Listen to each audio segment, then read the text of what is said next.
और आगे बढ़िए।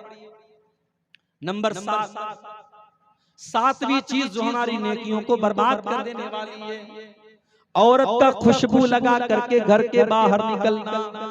अल्लाह के नबी फरमाते ला यक़बलुल्लाहु सलातम रातिन तततय्यबु लिहाज़ल मस्जिद। जो औरत मस्जिद में खुशबू लगा करके आती है, बड़े गौर से सुनना मेरे भाइयों, मेरी माँ बहनों, अगर पिंडाल के अंदर आप मेरी बातों को सुन रही हैं तो आप भी गौर से सुनना। जो औरत मस्जिद में नमाज पढ़ने के लिए आ रही है, अल्लाह के नबी उसके बारे में फरमा रहे हैं, जो औरत खुशबू लगा करके आती है मस्जिद में नमाज पढ़ने के लिए, उसकी नमाज अल्लाह ताला कबूल नहीं करेगा। हत्ता तरजिया फतगतसिला गस्लहा लिल जनाबा, जब तक के वो घर जा करके गुस्ल न कर ले।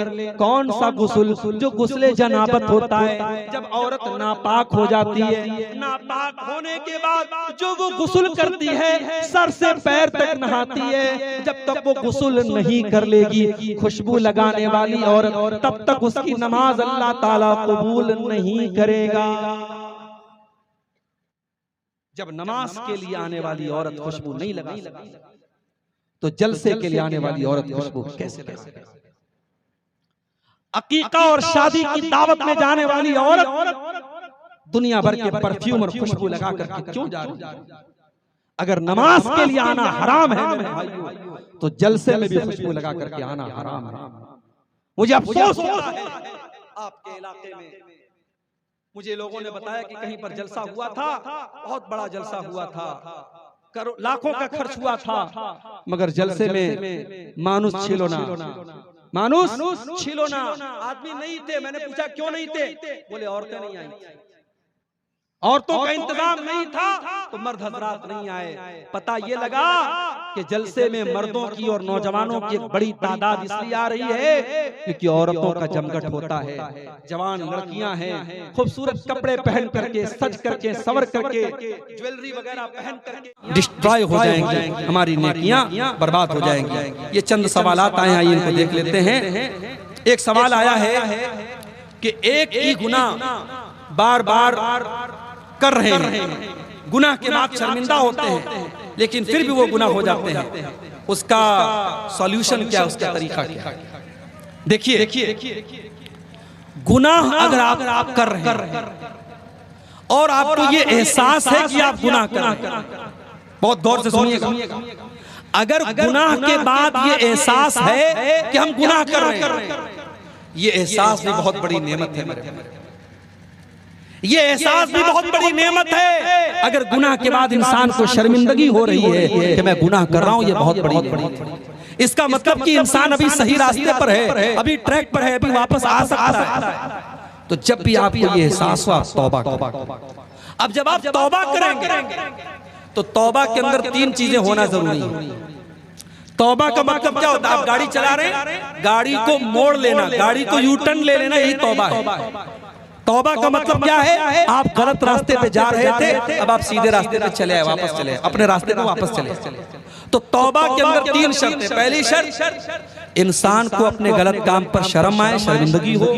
दूसरी शर्त, उस गुनाह को फौरन छोड़ दे। और तीसरी शर्त, आइंदा उस गुनाह को पक्का ना करने का पक्का इरादा करें। आप कमिटमेंट कीजिए अल्लाह ताला से। जब आप तौबा कीजिए ना तो कमिटमेंट कीजिए। ऐसे हमारे बहुत सारे नौजवान लड़के होते हैं, वो मास्टरबेशन अपने हाथों से ज़िना अपने हाथों से ज़िना करते हैं, और एक बड़ी तादाद में हमारे नौजवान लड़के इस गंदगी में मुब्तला हैं।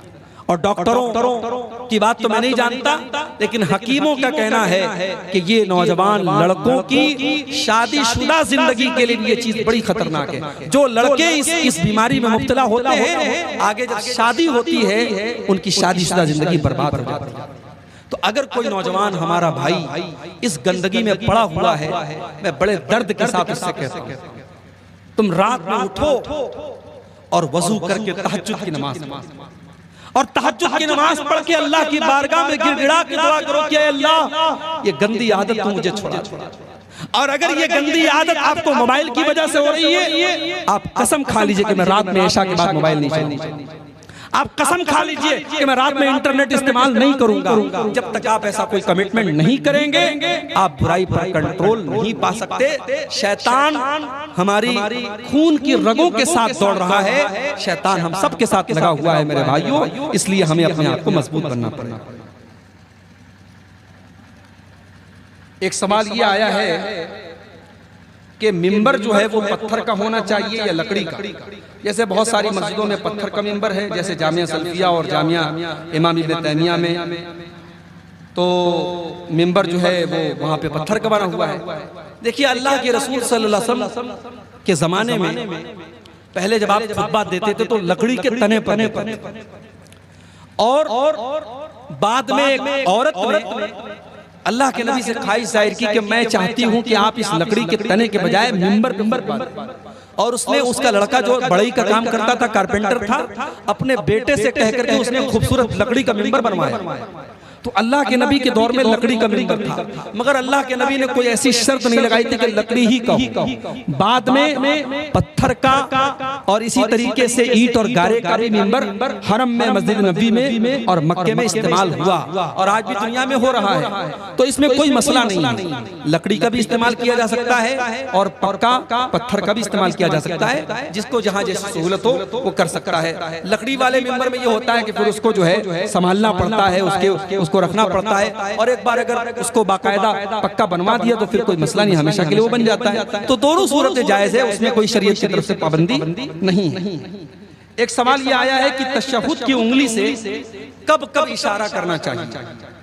आपकी एक वीडियो में देखा हूं कि आप कह रहे हैं कि तशहुद में जब जब दुआ आए तब तब इशारा करना। बिल्कुल सही आपने सुना है, मैंने वीडियो में ये बात कही और आज फिर कह रहा हूं कि हदीस में ये आता है कि अल्लाह के नबी तशहुद में अपनी उस उंगली से इशारा करते, अपनी इस उंगली से इशारा करते थे। अब इशारा जो है, इशारा का मतलब उंगली उठाना। अब उंगली आपको जो उठाना है तो ये उठाने का सिलसिला अत्तहियात से लेकर के सलाम फेरने तक रहेगा, ये पूरे तशहुद में। और हदीस में दूसरा लफ्ज आता है युहर्रिकुहा, अल्लाह के नबी इस उंगली को हरकत देते थे। कब हरकत देते थे? यदऊ बिहा, जब आप दुआ करते थे। अब मिसाल के तौर पर आप पढ़ते हैं अत्तहियातु लिल्लाहि वस्सलावातु वत्तय्यिबात, अब ये अल्लाह की तारीफ है, ये दुआ नहीं है। उसके बाद कहते हैं अस्सलामु अलैका अय्युहन नबी, ये दुआ है, आप नबी पर सलाम पढ़ रहे हैं, दुआ है। अब यहाँ पे आप हरकत देंगे वस्सलामु अलैना व अला इबादिल्लाहिस सालिहीन, अब ये भी दुआ है, यहाँ पे आप हल्की हल्की हरकत देंगे।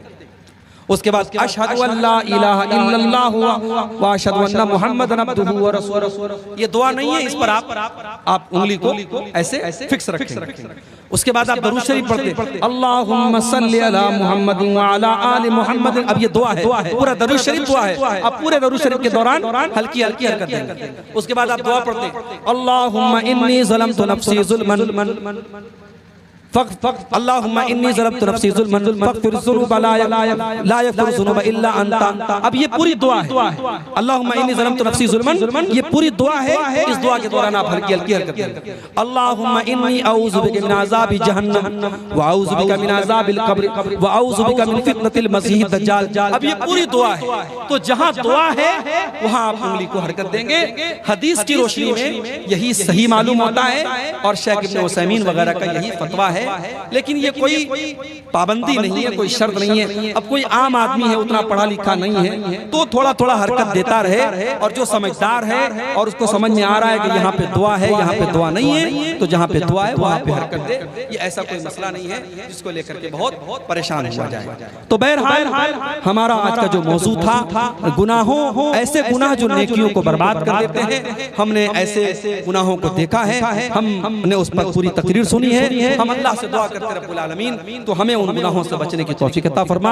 आज के इस प्रोग्राम जिन भाइयों ने मेहनत की, कोशिश की और जिस इदारे के लिए आज का ये प्रोग्राम मुनक्किद हुआ, अल्लाह इस इदारे को तरक्की अता फरमाए। अल्लाह इस इदारे से पढ़ने वाले बच्चों को दीन का हाफिज और आलिम बनाए। रब्बुल आलमीन हमारे जमा होने को कबूल फरमाए। रब्बुल आलमीन हमें कहने सुनने से ज्यादा अमल करने की